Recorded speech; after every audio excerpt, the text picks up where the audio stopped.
Das hier, das ist die aktuelle Ausgabe der PC Games, Ausgabe 10 2023. Das hier auf der anderen Seite, das ist meine erste Ausgabe der PC Games, Ausgabe 10 1993. Und ganz ehrlich, 30 Jahre dazwischen, da schauen wir doch jetzt einfach mal gemeinsam rein.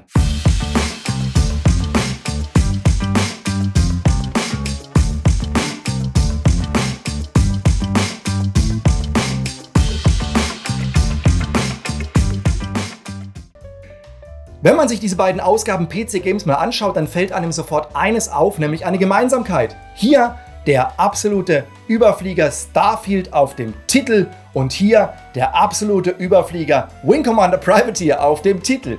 30 Jahre dazwischen, trotzdem ein Science-Fiction-Spiel auf dem Titelblatt. Tja, und wer es nicht weiß, Chris Roberts hat damals bei Wing Commander Privateer mitentwickelt und wie wir alle wissen, Chris Roberts arbeitet derzeit immer noch an Star Citizen. Lieber Chris, bisschen Gas geben, das wäre vielleicht dein Titel gewesen. Aber ob das noch was wird, das steht ja bekanntlich in den Sternen. Ja, wenn wir uns dieses Cover anschauen, dann fällt mir sofort eines auf, nämlich hier unten dieser abgefatzte Bereich. Das liegt nicht daran, dass ich das Heft nicht gut gepflegt hätte. Nein, an dieser Stelle war die Coverdiskette aufgeklebt. Und zwar in einer durchsichtigen Plastikfolie und der Kleber war so extrem stark, dass man dieses Heft nicht ohne Beschädigung von diesem Kleber befreien konnte.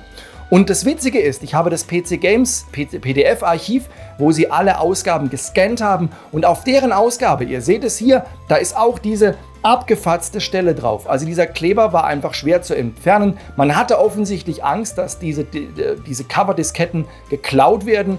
Ich meine, 7 Mark damals für das Heft, 7 Mark Kaufpreis, das war natürlich nicht wenig. Und ja, da war natürlich die Coverdiskette ein begehrtes Diebstahlobjekt offensichtlich. Aber hey, ganz ehrlich, Coverdisketten klauen, wo sind wir denn?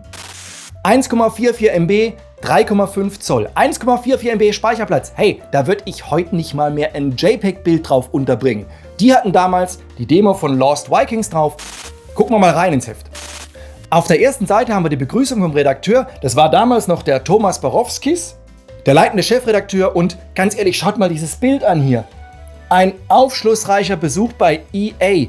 Bei EA, Electronic Arts. Das sind diese Riesen, die gerade wieder ein neues FIFA-Spiel rausgebracht haben, was nicht mehr FIFA heißt. Und ganz ehrlich, das Foto sieht aus, als wäre es auf einer unserer LAN-Partys damals geschossen worden. Ein paar Nerds im Pulli vor einem dicken Monitor. Ach du meine Güte, sind wir alle alt. Wir können natürlich nicht das ganze Heft durchschauen, aber einige Meilensteine oder einige witzige Sachen, die mir aufgefallen sind, will ich euch doch zeigen. Wir haben hier die Preview von Wing Commander Privateer, ein Riesenartikel mit tollen Bildern und eine Sache, die mir aufgefallen ist, ganz witzig. Mit einem Schiff vom Typ Tarsus beginnen sie ihr großes Abenteuer. Das Erbstück von ihrem Herrn Großpapa ist das schwächste der 4 Schiffe, die sie in Privateer erwerben können. 4 Schiffe. Wing Commander Privateer, 4 Schiffe. Nochmal, dieses Spiel wurde entwickelt von Chris Roberts.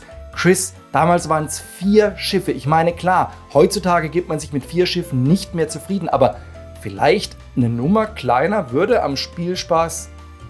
Egal. Jedenfalls 4 Schiffe wären damals echt gut. Hier unten sind dann die Daten und Fakten. Und wenn wir uns das mal anschauen hier, was brauchen wir denn? Ab 386er SX aufwärts. Wir brauchen 4 Megabyte RAM, alter Klasse. Eine Standard VGA-Grafikkarte mit 256 Farben, Adlib Soundblaster, die Harddisk ca. 21 Megabyte. 21 Megabyte, ja. Ja, so war das damals, ne? Also, da war nix. Ich meine, mein erster 486er, den hatte damals mein Bruder angeschafft, hatte 130 Megabyte Festplatte. Klar konnte man da keine Riesendinger draufpacken, sonst war die ja ruckzuck voll und wir waren noch gut dabei. Und wir hatten eine 1 Megabyte Grafikkarte, wo uns der Händler noch gefragt hat, wozu wir denn so eine Grafikkarte bräuchten. Tja, ganz ehrlich, war um Comanche zu spielen. Dann eine weitere Kuriosität. Hier die Preview auf das Spiel Shadowcaster. Shadowcaster, das war eines meiner ersten richtigen Spiele, die ich mir auch zu Weihnachten gewünscht habe. Shadowcaster, das war ein mega cooles Spiel.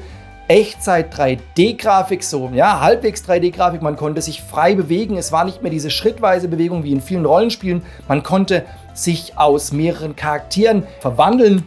Wir sehen an der Seite auch hier so eine Scrolling-Übersicht, wo sie versucht haben, die Bilder zu zeigen, wie butterweich diese Bewegungen gingen. Das war für damalige Verhältnisse wirklich ein exorbitanter Fortschritt. Dann hier natürlich großer Testteil, Haupttest, Spiel des Monats, LOL, Lands of Lore. Und Lands of Lore war ein richtig cooles Rollenspiel, so im Stile von heutzutage noch, würde man sagen, Legend of Grimrock. Das heißt, man hat sich einfach schrittweise durch eine Welt geklickt.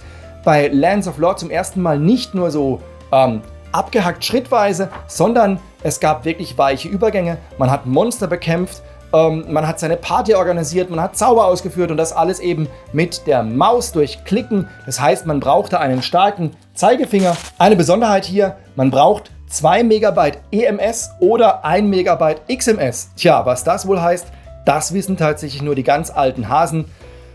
Ist so eine Speichersache. Egal, braucht euch nicht mehr zu kümmern, diese Zeiten sind Gott sei Dank vorbei.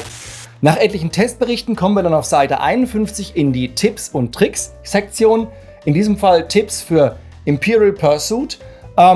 Tipps und Tricks. Es war noch nichts mit Internet. Das heißt, wenn ich in einem Spiel nicht weiterkam, dann habe ich entweder so lange probieren müssen, bis ich weiterkam, oder ich habe jemanden gekannt, der schon weitergekommen ist, oder ich habe die PC Games gelesen und die haben zufällig gerade dieses Spiel irgendwie in ihrer Tipps und Tricks Section gehabt. Weil einfach mal danach googeln, da war nix. Gab's nicht, keine Chance, kam erst viel, viel später. Das heißt, ja, das hier war sozusagen unser Internet. In der Mitte die Leserbrief-Section. Das heißt, hier konnte man einfach Briefe hinschreiben und die wurden beantwortet. Weil auch mit E-Mail war noch nix. Und die Leserbriefe, die waren ganz, ganz lange geführt vom Rainer Rossiert. Ich möchte jetzt nicht sagen Faktotum, ein bekannter Leserbriefonkel der PC Games. Ganz lange wussten wir nicht, wie er aussieht. Irgendwann hat er dann mal sein Gesicht gezeigt. Erst hat man ihn verpixelt in Videos gesehen und dann auch mal tatsächlich mit seinem eigenen Gesicht. Das war so ein bisschen eine Legende und ja, mittlerweile ist er auch schon nicht mehr dabei. Lieber Rainer, wenn du das hier siehst, vielen, vielen Dank für ganz, ganz viele tolle Leserbriefe. Du hattest eine unnachahmliche Art, einfach auf alles Mögliche zu antworten. Meine Güte. Dann auf Seite 63 die Garantie-Section für die Coverdisc. Und auch hier so ein paar Kuriositäten aus der damaligen Zeit. Ja, Festplatteninstallation, wie es funktioniert, ist ganz klar, ne? Und dann hier unten ein Coupon, falls diese Diskette mal verloren war oder sie nicht richtig funktioniert hat. Ausschneiden, auf eine Postkarte kleben und abschicken an Computec Verlag GmbH und Co. KG bliblablub, ne? Wahnsinn. Ausschneiden, aufkleben per Postkarte. Wer es nicht weiß, geht mal in die nächste Poststation und fragt mal, was eine Postkarte ist. Interessant hier die aktuellen Verkaufscharts. Was haben wir denn da? Ganz oben auf Platz 1 Syndicate von Bullfrog im 2. Monat. Boah, Syndicate war ein richtig, richtig klasse Spiel. Isometrische Ansicht. War also irre. Wer es kennt und sich erinnert, das war richtig klasse. Dann auf Platz 2 Strike Commander, auch ein richtig gutes Spiel. Dann hier X-Wing, Pinball Dreams, Eishockey Manager, Comanche von Nova Logic, auch ein tolles Spiel, für das man übrigens eine 1MB Grafikkarte brauchte. Ich sagte es vorhin schon. Tja, und dann unten noch der CD-ROM-Teil. Zum CD-ROM-Teil kommen wir später noch. Dann haben wir hinten diesen CD-ROM-Teil, das heißt, hier wurden im Kleinen schon CD-ROM-Spiele getestet. Warum klein? Tja, man hatte einfach noch nicht so wahnsinnig viele CD-ROMs und man hatte auch die Spieler dementsprechend noch nicht so arg im Fokus. Es war noch so ein bisschen exotisch, auch ich hatte am Anfang kein CD-ROM-Laufwerk, das kam erst später und zwar mit, ja, kommen wir später noch dazu. Wir haben jetzt mal Fate of Atlantis als Digitalversion hier, ne? Fate of Atlantis war ein tolles Adventure, wenn ihr euch erinnern werdet, mit Indiana Jones, eines der legendären LucasArts Adventures. Auf der anderen Seite hier sieht man dann Day of the Tentacle, auch das ein richtig, richtig klasse Spiel. Und für Day of the Tentacle mit der CD kam dann natürlich die Sprachversion dazu, und zwar nicht nur im Intro, sondern im ganzen Spiel. Das heißt, das ganze Spiel war gesprochen. Was heute Usus ist, war damals wirklich sensationell. Das war nicht normal, weil man normalerweise hatte man die Spiele auf mehreren Disketten verteilt, so 3, 4, 5, 6, 7, 8 Disketten, die man installiert hat. Und da war für Sprache, für digitale Sprachausgabe natürlich überhaupt kein Platz, schon gar nicht auf der Festplatte. Eine richtig kuriose Seite ist mir hier aufgefallen, und zwar ist das die Seite, wo man die Abo-Prämien bestellen kann, wenn man die PC Games abonniert. Für mich damals kein Thema, weil ja, ich war einfach noch zu jung, das heißt, abonnieren ging nicht. Hätte ich meine Mutter fragen müssen und die hätte wahrscheinlich gesagt, ich glaube, du hast einen Vogel, wozu denn das? Ja, also Abo-Prämien gab es damals für mich noch keine, aber ich finde die auch richtig kurios. Man konnte sich hier einen Sharp Kassettenabspieler, einen Taschenrechner. Hey Leute, ein Taschenrechner als Abo-Prämie für ein PC-Spieleheft? Naja, eine Stoppuhr, ein Basketball, also, naja, hätte mich jetzt nicht so vom Hocker gerissen. Großer Überblick über die CD-ROM-Laufwerke, die es gerade gibt. CD-ROM-Laufwerke, das war so ein ganz, ganz neues Ding, ne? Eine richtig neue Technik. Man wusste noch nicht so genau, wo geht's hin. Braucht man das überhaupt? Die Dinger sind ja auch teuer. Dann haben nicht alle richtig funktioniert. Kauft man ein Single-Speed-Laufwerk oder ein Double-Speed-Laufwerk, das schon doppelte Geschwindigkeit lesen kann. Musste eine Karte einbauen, mit der man dieses Laufwerk betreiben kann. Die war dann meistens noch gekoppelt mit der Soundkarte. Für mich damals war das erste Laufwerk ein Mitsumi Double Speed Laufwerk. Mitsumi Double Speed, ich weiß nicht, vielleicht der ein oder andere kennt es noch. Und wann habe ich es gekauft? Natürlich, als Rebel Assault rauskam. Als Rebel Assault rauskam, waren alle begeistert, wollten alle plötzlich CDs abspielen können, CD-ROMs haben. Das war wirklich ein Hardware-Verkaufsspiel sondersgleichen. Star Wars hat halt schon immer irgendwie gezogen. Und ganz hinten ist mir noch was Witziges aufgefallen, und zwar haben wir natürlich hier die Coming-Up-Section, das heißt, was kommt im nächsten Heft, aber ganz witzig hier das Upgrade-Kit für X-Wing. War die Missionsdisk Imperial Pursuit, aber es war vor allem die Eindeutschung vom X-Wing Basisspiel. Das heißt, man musste dieses Ding hier dazu kaufen, um das Basisspiel, das bisher nur in Englisch verfügbar war, in Deutsch zu haben. Aber ganz ehrlich, hier ein Upgrade-Kit für deutsche Texte, das liest sich ja fast wie ein DLC, oder? So das erste Download-Kit, das man käuflich erwerben kann, um sein Spiel endlich in Deutsch spielen zu können. Ja, das war sie, meine kleine Rückschau auf die PC Games 10 1993. Ich hoffe, es hat euch Spaß gemacht.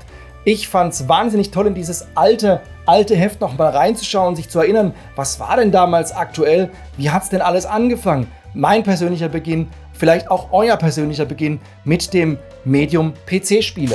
Hat es euch gefallen? Dann lasst mir doch einen Daumen hoch da oder vielleicht schreibt ihr was in die Kommentare. Habt ihr Lust auf weitere Videos in diesem Stil? Tja, bei mir beginnt ab hier die Sammlung der PC Games, und zwar damit geht's weiter. Ne? PC Games 11,93, da kommt dann Pacific Strike, da kommt dann das Spiel des Monats endlich, Wing Commander Privateer und ein Besuch bei Richard Garriott, Lord British. Tja, damals war das eine Spielelegende, ne? Wer erinnert sich nicht an Ultima? Und tja, wenn ihr Lust habt, dann schreibt mir es einfach, dann mache ich sowas nochmal und dann sehen wir uns vielleicht im nächsten Monat wieder. Danke fürs Zuschauen, bis dann.